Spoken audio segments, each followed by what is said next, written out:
就是我是从小7岁半开始学琴，由于我的父亲特别喜欢音乐，所以他就引导我走上了这条路。平时在家呢，他小时候就放了各种类型的音乐给我听，包括我家那个 CD 唱片，就是那都是好几个柜子的那么多。然后之后正好在2000年的时候，由于李云迪拿了肖邦国际大赛的冠军，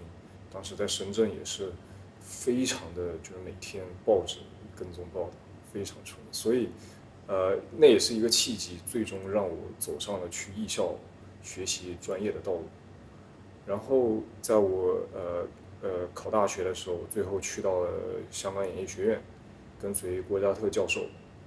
再之后呢，就是去到了蒙特利尔大学，跟随我的博士导师邓泰山先生，著名的钢琴大师。我的动机呢，就是从小就自己非常的喜欢音乐，就比如说，那个时候像大家都追星追周杰伦啊什么，但是我那个从小看了很多关于音乐大师的书，我现在也记得当时有一本书叫做《交响大师的肖像》，里面有几乎所有重要的古典音乐家的生平背景介绍，所以我当时就看，包括贝多芬、莫扎特这些人，就对于我当时来说，就是像追星一样，就是我的偶像，就那个疯狂程度不亚于当时的人追周杰伦，所以最终这也是我最重要的一个动力，让我走上了专业的道路，就是特别喜欢他们的音乐。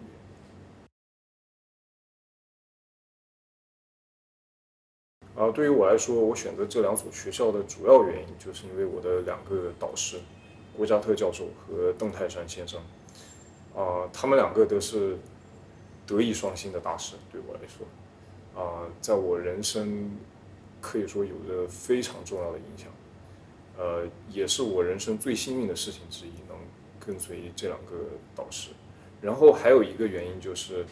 包括在香港作为一个国际化的中西文化融合的国际化的大城市，你可以在那里听到特别多的世界最顶尖的音乐家的音乐会，啊、并且就是那种国际化氛围，让你可以有很多不同的眼界可以看到。对于蒙特利尔，那又是另一种可以带给我非常多文化体验的一个城市，因为蒙特利尔是以法语为主的双语，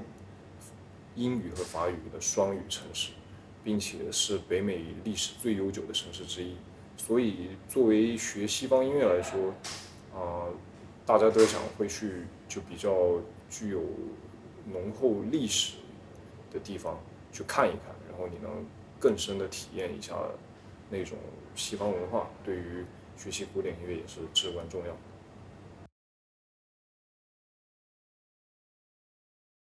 对于大部分的本科学校来说，考试基本上你就是在钢琴里面都是就是4个重要的风格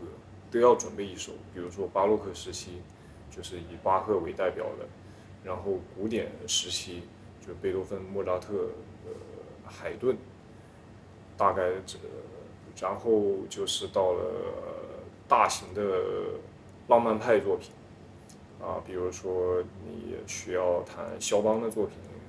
舒伯特，这些等等，嗯，还有一首是练习曲，在练习曲里面有非常多你可以选择，基本上就是这4首能涵盖大部分学校，就是或者说国内外大部分学校的本科考试，然后研究生，基本上也是差不多类似。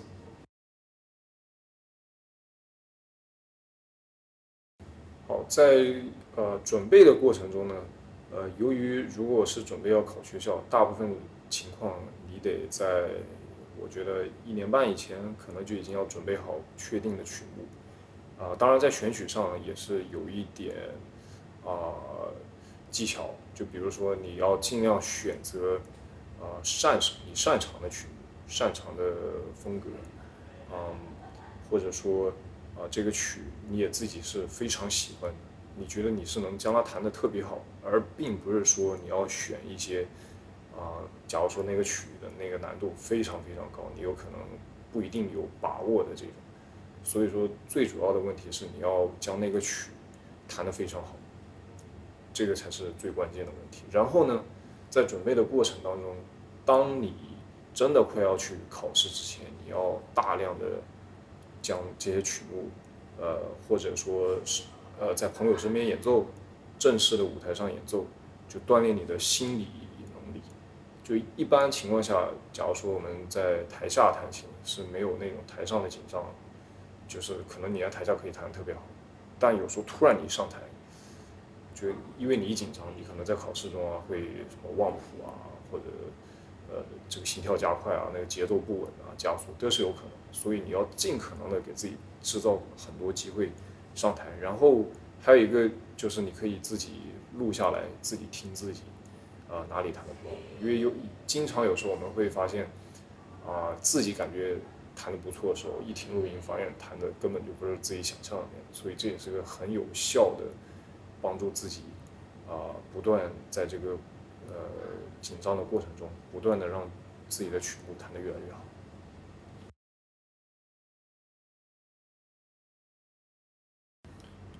我觉得如果从一个初学者去到音乐学院，呃，保守估计，我觉得至少需要10年的时间，就是，然后在曲目的程度，至少，比如说你的练习曲要达到弹肖邦练习曲这种程度，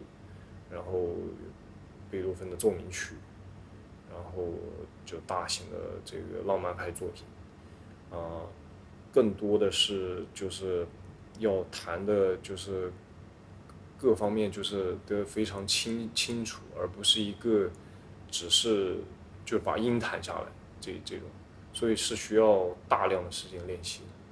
而且如果从准备的角度假如说功底不是特别强的学生，可能你到了高中，可能就已经要定下我要弹一些什么曲目，然后每天要花特别多时间练习，就是没有足够的时间是不可能去考音乐学院。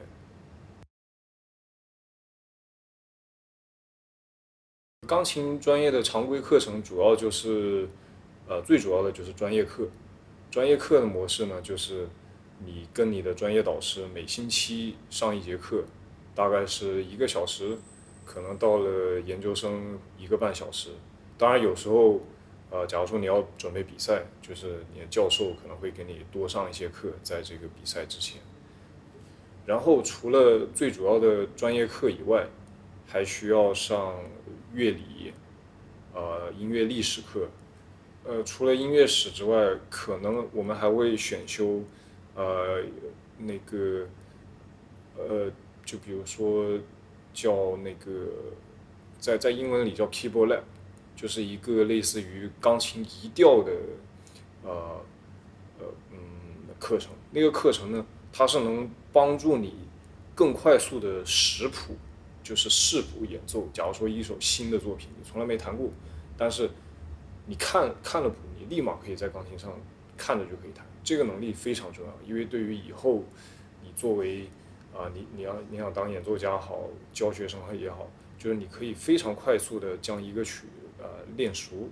或者说很快就能第一感觉弹出来那个曲目大概是怎样，就是这也算是一门非常重要的课程。除了这个呢，就还有一些选修课，比如说你可以选修古钢琴、大键琴或者管风琴，这些都有助于你了解这个钢琴，就是在那个时期，就是200年前或者100多年前，作曲家他们用当时的乐器，怎么是那种创造出那种这首作品的那种思维、那种声音。因为现在的钢琴已经是改良了非常多，与以前的钢琴有很大的区别啊。除此之外，可能还会有一些比如说钢琴教学法，教会你怎样去教学生在未来道路大概来说，这些是最主要。当然，到你上到了研究生之后，会有一些学术类的课程，教会你如何自己去思考、研究一个作品，或者说，让你对音乐的认识有一个独立的思考能力。这个就是到了研究生甚至博士阶段教会你的东西。但是全程从最开始，就算你到博士毕业，钢琴专业这个一对一跟你的导师上课，这个是从始至终一直贯穿下去，这也是最最重要的。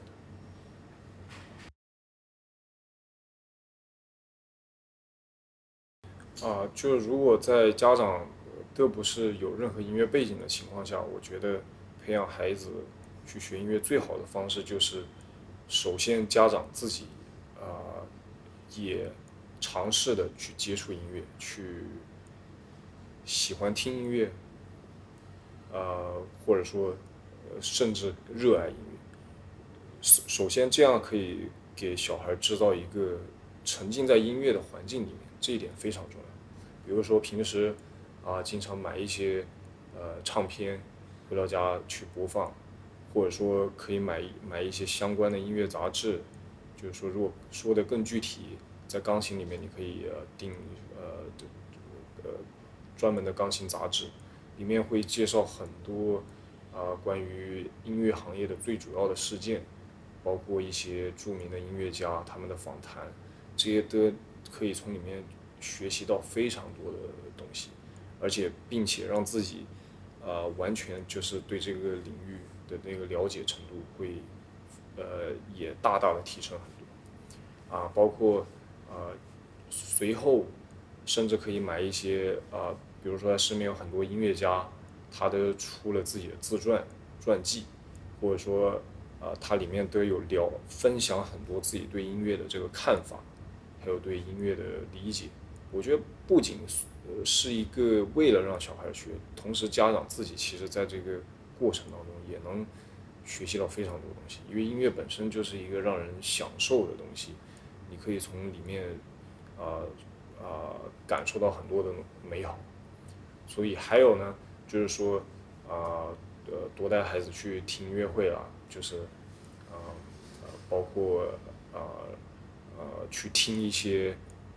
专家的课，就比如说一些专业院校，他可能定期会有请一些专家来上课，都可以带小孩去听。就是都是音乐也是在一个你耳濡目染，然后听的越来越多越来越多，你自然就对这个行业了解，然后自己对音乐也就更加了解。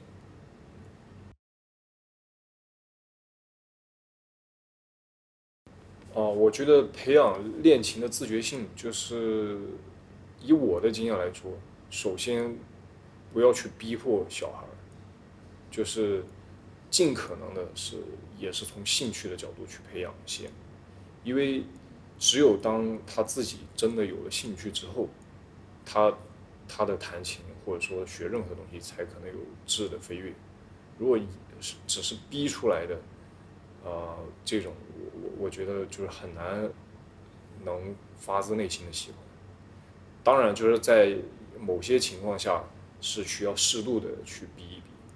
但是就是最开始就是要想尽办法让小孩也是沉浸在一个音乐的环境里面，带他去听音乐会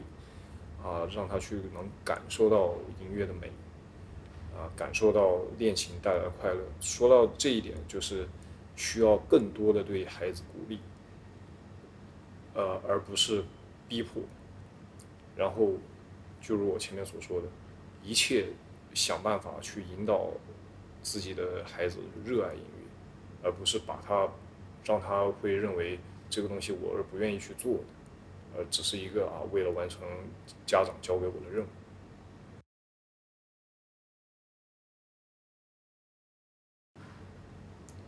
呃，我觉得这个更多的是，首先家长不要总是想着说小孩就是，比如说我们小时候学琴的时候，就是你弹了一个曲，你好像觉得要弹一个更厉害、更难的曲，你认为这个才能怎么样，就是这个可以说是一个比较错误的观念，就是家长就是要更多的是以小孩就你看到他不断取得一些小的进步，非常扎实的就是去对待一个曲子，将它慢慢弹好，而不是说我突然多弹很多曲，或者说我突然弹一个非常难的曲，就是短期内怎样，就是因为就是学钢琴这个是需要很长期的慢慢的积累的，就是并不是很多时候进步也并不是体现在你曲目弹的有多难，手指弹的有多快，而是将那首曲质量弹的有多好，弹的有多好听。